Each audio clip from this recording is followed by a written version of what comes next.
Have you ever opened your Bible, read a passage, and went, wait, what? Well, you are not alone. Understanding scripture is tough sometimes. But here's the thing, it's not about being more knowledgeable about how to do it, but it's how we approach reading the Bible that matters.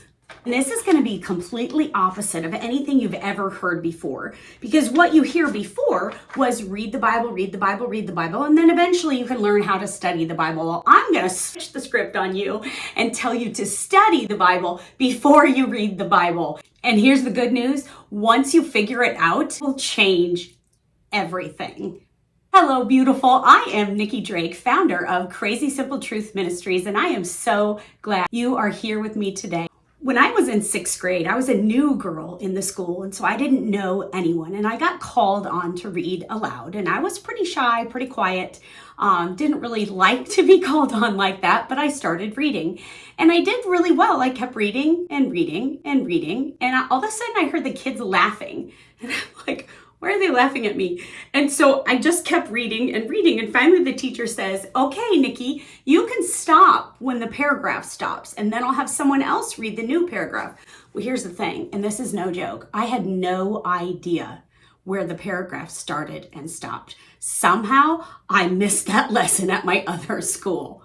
I was so embarrassed. Have you ever been embarrassed because you didn't do something or couldn't do something that seemed so obvious? If you've ever opened your Bible and felt completely overwhelmed, lost, or confused, you are in the right place. And if you stay tuned until the end, I have a free, important thing to tell you. It's a secret.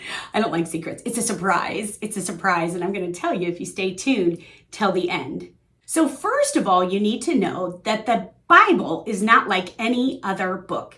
It's actually kind of like a library. Do you remember when people, maybe I'm aging myself, but do you remember when people used to come to your door and sell the set of encyclopedias and it was like this big? Wow, thank you, Lord, for Google. But the library is kind of like, envision that, except the books aren't so big, thankfully.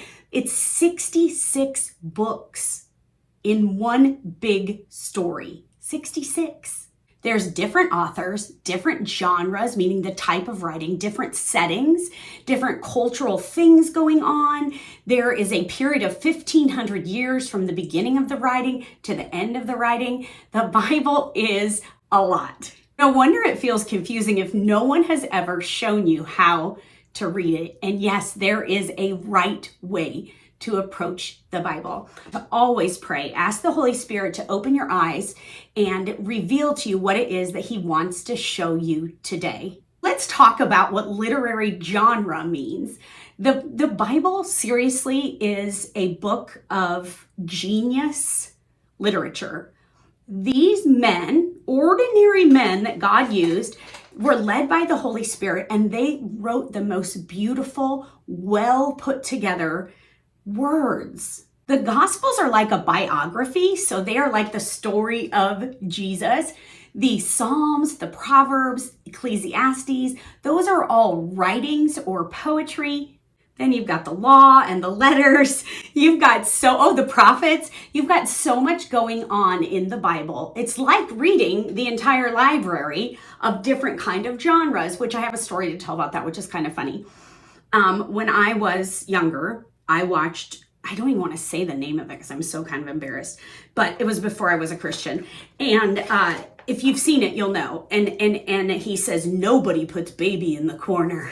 Well, we were in a new library when we lived in South Carolina, and we asked the lady, like, where are the Christian fiction books? Because we could not find them anywhere. And you know how the library has everything all labeled? Well, she said, oh, they're back there in the corner. And I looked at my husband and I said, nobody puts Jesus in the corner. I was like totally appalled that they put the Christian books way back in the corner against the wall. The point is, the library has all the little signs and the Bible doesn't. But if you have a good study Bible, a simple study Bible, each front page of every book will tell you the type of literature it is.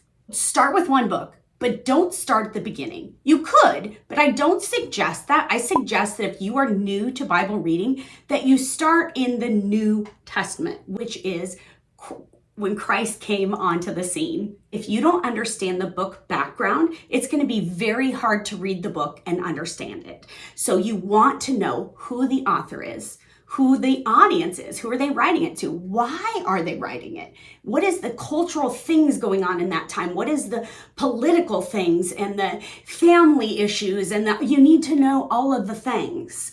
Okay, and that's where you need a good study Bible. I will list several kind of easy beginner study Bibles down in the description. You just have to click the word more under me and it will open up a whole thing where you will see some links, and I will put some of my favorites. I have plenty of study Bibles, and so I think I can give you some really good suggestions from those. I suggest that you read John. John was one of Jesus's very good friends and actually a cousin of his, and he wanted to write to prove that Jesus was the Messiah that was prophesied in the Old Testament, so people would believe that he was now the Son of God. So before you dive into something like that, you want to make sure that you ask yourself some questions. So in the book of John, which I talked about, I want to read to you a scripture from that. It is John 20:31. It says, "But these are written so that you may believe that Jesus is the Christ, and that by believing you may have life in his name." That's John literally telling you the purpose of his book, which is wonderful because sometimes we're a little bit confused about what the purpose is. After you've gotten a little bit of background information by studying what the book was about, then you want to go ahead and read. And here's the thing, you don't have to read the whole book. You don't have to read the whole chapter. You can read one paragraph a day. You do whatever you have time for and whatever you feel led to. For me, reading comprehension is a challenge, and so I can't just read a whole book, because if I read a whole book, I literally can have this whole other conversation in my head about something completely different while I'm quietly reading in my head. I don't know if that's an ADHD superpower. Let me know if you can do that. I've always wondered, can other people do that? And I can read out loud, like to my kids, and have this whole other conversation, but I'm still reading the book. It's so weird. I don't know. Is that weird? Things that make you go, Okay, so as you're reading, even if it's just a paragraph, slow down and ask yourself these questions. What does this teach me about God? What does this show me about people? How does this change how I live or think? So that should work in every book of the Bible, but it doesn't always, okay? Like the Psalms are poetry, and it doesn't always tell us exactly what it is that we think that it should.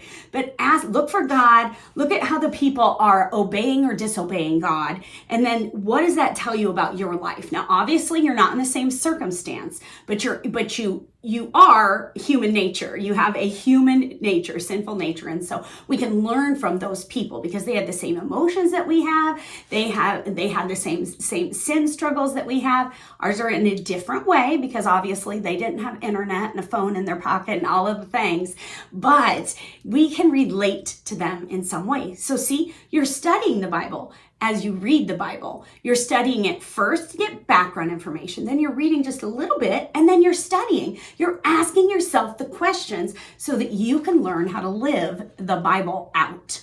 Let's try this with Psalm 23:1. "Lord is my shepherd, I shall not want." What does it show us about God? He's personal. He's a provider. He's a guide. What does it show us about people? We need leading. We are sheep and we need a shepherd to lead us, or we will wander around like lost little sheep. And how could that change you today? Reading the Bible doesn't have to feel like a guessing game. It really does not. You're not doing it wrong. No one's ever taught you how to approach it correctly so that you can understand it. That's exactly what I'm here to help you with. Have you ever felt lost reading the Bible? If so, what book was it, or several books, that you have been completely confused in? Drop it in the comments. I'd love to know. Hey, and if this video was helpful to you, please don't forget to subscribe and click the little bell so you'll be alerted when I do a new video. I'm going to try to do them every week, at least one every week.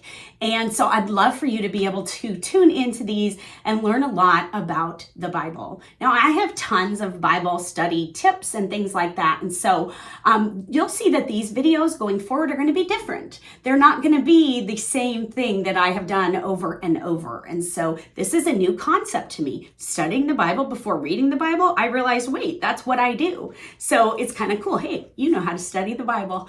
Hey, and if you like this video, will you give it a thumbs up real quick and share it with a friend, post it on your Facebook, whatever it is, to spread this knowledge to others so that other ladies all around the world can realize that they're not doing it wrong. They just didn't know how to approach it. You can grab your free, yes, I said free. That's what I told you at the beginning of the video, that you were going to get something if you stayed tuned. You're going to get a free Bible Reading Kickstart guide. There's going to be a link down in the description box that will take you to Google Docs, and you will be able to access that and print it off. I created it just for this video. I created that just for you. So I hope it is a blessing to you. You are beautiful. God loves you, and I will see you in the next video. Bye. Bye. Okay, Nicki, stop. This is so cool. My daughter just showed me how I can turn my video filming on my phone off and on my watch. So cool. Wow. And guess where I got my watch? Never told you this. My son-in-law lost it 3 years ago, and they went to get a new couch and found it in the old couch. And it's the greatest gift ever. I don't know if any of you have an Apple Watch, but it's like an old one. And I absolutely love it because I lose my phone probably 30 times a day. And it makes a bell go off and helps me find my phone. It's an ADHD must-have. Okay, bye.